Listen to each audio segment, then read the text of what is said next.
জামাই যখন বউ আনতে যায়, বউয়ের বান্ধবীরা রশি একটা ধরে, বাসন একটা নিয়ে, কেসি একটা নিয়ে জামাই থেকে টাকা নেওয়ার নামে বউয়ের বান্ধবী আর জামাইয়ের বন্ধুদের মধ্যে যে কুস্তি চলে, এর চেয়ে বেহায়াপনা থাকতে পারে না। ঠিক কিনা?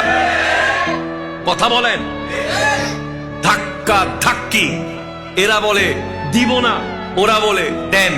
এরা বলে দিব না, ওরা বলে দেন। এক সময় জামাইয়ের বন্ধুরা ধাক্কা মেরে ঢুকে যেতে চায়, আবার বউয়ের বান্ধবীরা ঢুকতে দেয় না। উভয়ের কোনো পর্দা কোথায়? তাদের আদব কোথায়? তাদের নারীত্ব কোথায়? তাদের ভদ্রতা কোথায়? তাদের নম্রতা কোথায়? 5,000 10,000 টাকা কি আসে যায়? 10,000 কোটি টাকার চেয়ে দামি পর্দা লঙ্ঘন হচ্ছে, কোরআন লঙ্ঘন হচ্ছে, নবীর সুন্নাহ লঙ্ঘন হচ্ছে। ওই কালচার কখনো মুসলমানের কালচার হতে পারে না। আমার নবীকে কেউ গেট ধরে টাকা নেয় নাই, আমার নবীর সাহাবাদেরকে কেউ গেট ধরে টাকা নেয় নাই, কোন বেগানা নারী নবীর সামনে আসে নাই। আজকে এই কালচার কোত্থেকে আসলো? কালচার। ঠিক কিনা কথা বল।